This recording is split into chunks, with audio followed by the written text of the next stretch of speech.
Welcome to my channel. నేను మీ నాని. మనం చేస్తున్న ఈ బైక్ ట్యాక్సీ, అదేవిధంగా ఫుడ్ డెలివరీ యాప్స్ ఏవైతే ఉన్నాయో, వీటి జోలికి వెళ్ళొద్దు, జీవితాలు నాశనం అవుతాయని నేను పదే పదే చెప్తున్నప్పటికీ, కొంతమందైతే ఈ ర్యాపిడోలో నేను దాదాపు నెలకి రూ. 45,000 సంపాదిస్తున్నాను. ఈ ఫుడ్ డెలివరీలో దాదాపు నేను రూ. 60,000 సంపాదిస్తున్నానని చెప్పి చాలా గొప్పల వీడియోలైతే యూట్యూబ్‌లో చేసి పెడుతున్నారు. అదే విధంగా ఇన్‌స్టాలో కూడా చాలామంది ఇన్‌ఫ్లుయెన్సర్స్ ఈ ఫ్రెషర్స్‌ని, అదే విధంగా ఏదైనా ఉద్యోగం దొరక్క బాధల్లో ఉన్న వాళ్ళని ఈ ఊబిలోకి లాగుతున్నారు. ఇప్పుడు ప్రస్తుతం అయితే ర్యాపిడో చేస్తూ నెలకి 45,000 సంపాదించొచ్చా అంటే ఖచ్చితంగా అది పచ్చి అబద్ధం. ఎందుకంటే మీకు లెక్కలతో సహా ఈరోజు చెప్పడానికి చాలా అంటే వీడియో అంటే మన వీడియో లెంత్ ఉంటే కొద్దిగా ఓపికగా చూడండి. పిన్ టు పిన్ అసలు మన దగ్గర ర్యాపిడో వాడు ఏ విధంగా దోచుకుంటున్నాడు. మన ఆరోగ్యాన్ని, మన ఫ్యూచర్‌ని, మన కాలాన్ని వీటన్నిటిని దోచుకొని వాడు ఏ విధంగా ఎదిగాడు. అసలు ఓవరాల్‌గా ఒక ర్యాపిడో చేస్తే వచ్చే డబ్బులెంత? ఒక రోజుకి ఎంత మిగులుతుంది అనేది మనం లెక్కలతో సహా చూద్దాం. ఓకే. యావరేజ్‌గా నువ్వు 200-250 దాదాపు 300 కిలోమీటర్లు ఒక రోజు మొత్తంగా తిరిగితే నీ వాలెట్‌లో రూ. 1,500 ఉంటాయి. షూర్. ఇంక దీనికి మించి ఎక్స్‌ట్రా ఉంటుంది అంటే అది ఇంకా పెద్ద అబద్ధం. సో, ఈ రూ. 1,500 వాటి కమిషనే దాదాపు 17% అంటే ఆల్‌మోస్ట్ రూ. 350 వరకు 300-350 వరకు ఆ ర్యాపిడో వాడి కమిషన్ దొబ్బేస్తది. ఇక నీకు అందులో మిగిలిందెంత? 1,500 మైనస్ 300 దాదాపు 1,200 లేదా రూ. 1,150. ఇక పోతే యావరేజ్‌గా ఒక మనిషి 200-250 కిలోమీటర్లు ప్రతిరోజు తిరిగితే అసలు వాడి పరిస్థితి ఏంటి? వాడి బండి పరిస్థితి ఏంటి? వాడి ఆరోగ్య పరిస్థితి ఏంటి? వాడి యొక్క అసలు వెన్నుపూస అనేది వాడికి మిగులుతుందా? ఒక్కసారి ఆలోచించుకోండి. ఎవడో ఏదో ఈ యూట్యూబ్‌లో ఈ వీడియో చేసేసాడు. ఏదంటే ఒక ఇన్‌ఫ్లుయెన్సర్ చెప్పేసాడు. మాకు ర్యాపిడోలో 1000 వచ్చేస్తుంది, 1,500 వచ్చేస్తుంది, 2,000 వచ్చేస్తుంది. సో, మేము అదే జాయిన్ అయిపోతామని జాయిన్ అయితే మాత్రం ఇంక మిమ్మల్ని ఎవ్వడు బాగు చేయలేడు. ఎందుకంటే మీరు ప్లాట్‌ఫార్మ్ ఫీజ్ అనేది మీ దగ్గర 710 దగ్గర దగ్గర 17% దొబ్బేస్తున్నాడు. అది కాక ఈ పోలీస్ చలాన్లు, అది కాక నో పార్కింగ్‌లు, అది కాక ఇక యాక్సిడెంట్ అయితే పరిస్థితి ఇక కస్టమర్లు మనతో ఆడుకుంటారు. మామూలుగా ఆడుకోరు. ఏ తాగుబోతుడో ఒక రైడ్ బుక్ చేసుకున్నాడనుకోండి. అప్పుడు మీ పరిస్థితి ఏంటి? వాడి దగ్గరికి వెళ్లి వాడు ఎక్కిన వరకు కూడా మనకు తెలీదు. ఎక్కిన తర్వాత ఆడు ఎక్కడికి తీసుకెళ్ళమంటే వారు బాబు బండి దిగరా బాబు అన్నా దిగడు. పోనీ మనం ఒక కస్టమర్ కేర్‌కి కాల్ చేసామనుకోండి. వాళ్ళు ఎలా మాట్లాడతారంటే, "ఒక్క నిమిషం ఆగండి. మేము ఆ కస్టమర్‌తో కాల్ చేసి కనుక్కుంటాం. ఆ కస్టమర్ తాగున్నాడో లేదో" అంటారు. అసలు తాగేసి బండెక్కినోడు ఎవడైనా సరే నేను తాగానండి అని చెప్తాడండి కస్టమర్ కేరోడు. ఇకపోతే ఇన్ కేస్ మన దగ్గర కమిషన్ ఎక్కువ దొబ్బేశారు. కస్టమర్ కేర్‌కి కాల్ చేసి, "మేడం నా మీద కమిషన్ ఎక్కువ తీసుకున్నారు. లేదంటే నా వాలెట్‌లో ఇలా తక్కువ అమౌంట్ చూపిస్తుంది. ఏంటి పరిస్థితి?" అని అడిగితే వాళ్ళు చెప్పే సమాధానం ఏంటో తెలుసండి? ఇదివరకు ఈ రైడర్ ఒక రైడ్ బుక్ చేసుకొని క్యాన్సిల్ చేశారండి. సో, దాని కమిషన్ కూడా మీ నుంచే తీసుకున్నాం అంటారు. ఇది ఎంత దారుణమండి.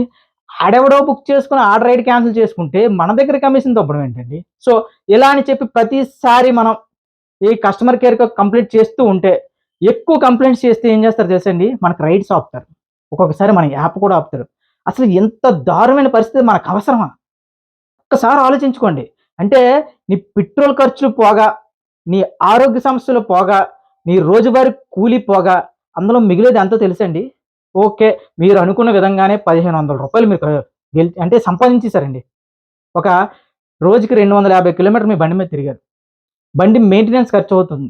ఎంతవుతుంది? అదే విధంగా బండికి పెట్రోల్ ఎంతవుతుంది? ఓకే. ఒక 50 మైలేజ్ ఇచ్చే బండి చూసుకుందాం. 250 కిలోమీటర్లు. అంటే దాదాపు 5 5లు.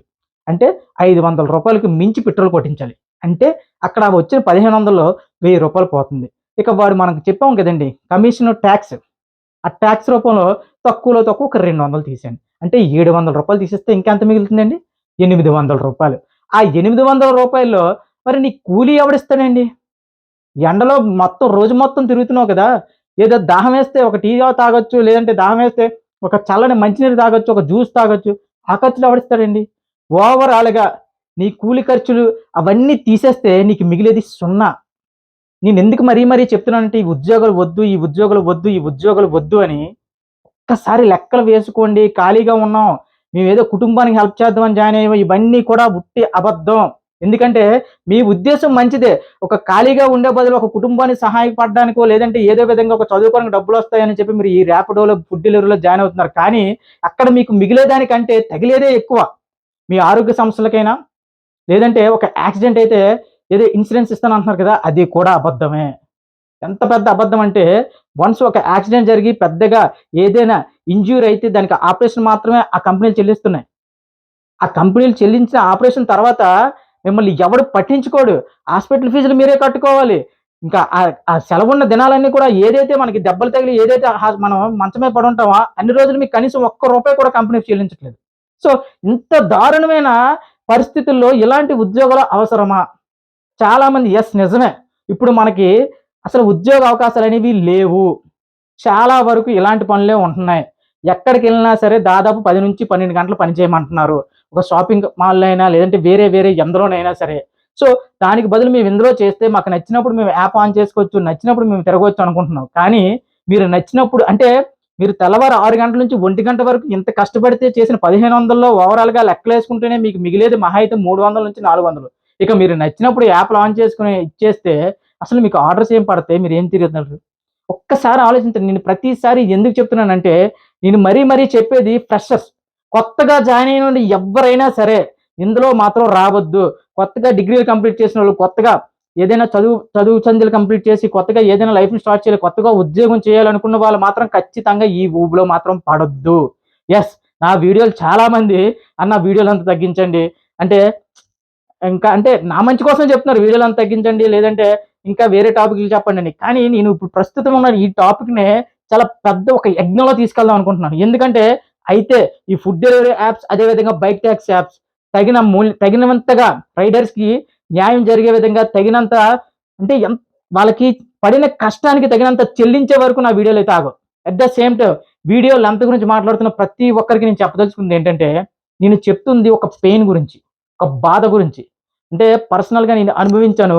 నాలాగా అంటే ఎన్నో కలలు కని ఒక డిగ్రీలు పూర్తి చేసినవారు, అదే విధంగా బీటెక్‌లు పూర్తి చేసిన వాళ్ళు పనులు, ఉద్యోగాలు లేవని చెప్పి ఈ ఊబిలో దిగి, ఇంక జీవితమే అంధకారం చేసుకోకూడదని చెప్తున్న ఒక పెయిన్. పెయిన్‌కి వీడియో లెంత్ ఇది అది నేను కట్ చేయలేకపోతున్నానండి. ఎందుకంటే నాకు ఇవన్నీ కూడా ఫ్లోలో వస్తున్నా అంటే క్లియర్‌గా చెప్పాలంటే మరీ నాకొక ఉద్వేగంతో, ఒక బాధతో వస్తున్న మాటలు ఇవన్నీ కూడా. సో, ఖచ్చితంగా ఫ్రెషర్స్ ఎవరైనా సరే ఉంటే మాత్రం ఈ ఊబిలో మాత్రం అస్సలు దిగొద్దు. కావాలంటే ఇంటి దగ్గర మీరు ఎన్ని సంవత్సరాలైనా ఉండండి ఖాళీగా పర్వాలేదు గానీ ఇందులో దిగారా, ముఖ్యంగా మన లైఫ్‌లో డబ్బులు పోయినా పర్వాలేదు గానీ ఆరోగ్యం మాత్రం కాపాడుకోకపోతే ఖచ్చితంగా మనం జీవితంలో ఎందుకు ముందుకెళ్ళం. ఎందుకంటే మన జీవితంలో ఒక డబ్బు పోయింది. ఒక రూ. 1,00,000 పోయింది. రూ. 1,00,000 మనకి ఏదో విధంగా పడిపోయింది. ఏదో చేసాం, ఏదో బిజినెస్ చేసాం, ఏదేదో పోయింది. కానీ మనం సంపాదించుకోగలం. అదే ఆరోగ్యం పోతే మనకి ఎవ్వడు ఖాతరు చేయడు. ఖాతరు చేయకపోగా మన ఇంట్లో వాళ్ళకి, మనకి మనం చాలా ఇబ్బందికరంగా అంటే మారిపోతాం ఇంకా. ఇంక మనకి ఆరోగ్యం పాడైపోయి మనకు వెన్నుపూస అది నొప్పులొచ్చి మనం ఇంటి దగ్గర పడుకుంటే మనకి ఇంట్లో వాళ్ళు సహాయం చేయలేక వాళ్ళు నరకం అనుభవించి, మనం నరకం అనుభవించి ఎందుకండి ఇంకా ఆ జీవితం? సో, దయచేసి ఎవరైనా సరే ఒక్కసారి ఆలోచించుకోండి. మీకెవరైతే పుష్ చేస్తున్నారో ఇందులో జాయిన్ అవ్వు, ఫుడ్ డెలివరీలో జాయిన్ అవ్వు, ర్యాపిడో వాళ్ళు డైరెక్ట్ క్వెషన్ చేయండి. కావాలంటే మీరు వాళ్ళతో ఒక రోజు ఎళ్ళండి. వాడు ఏం సంపాదిస్తున్నాడు ఎంతని మీకు తెలుస్తుంది. ఒక్కల ఇంకా అలా అనకూడదు గానీ, ఒక ఉదయం 6 గంటల నుంచి రాత్రి 1 గంట వరకు నాన్ స్టాప్‌గా తీస్తే నేను చెప్పిన రూ. 1,500 యాప్‌లో కనిపిస్తాయి. ఆ యాప్‌లో కనిపించిన దానికి, నీ జేబులో ఉన్నదానికి చాలా వేరియేషన్ ఉంటుంది. ఎందుకంటే మరీ చెప్తున్నాను. మళ్ళీ చెప్తున్నాను.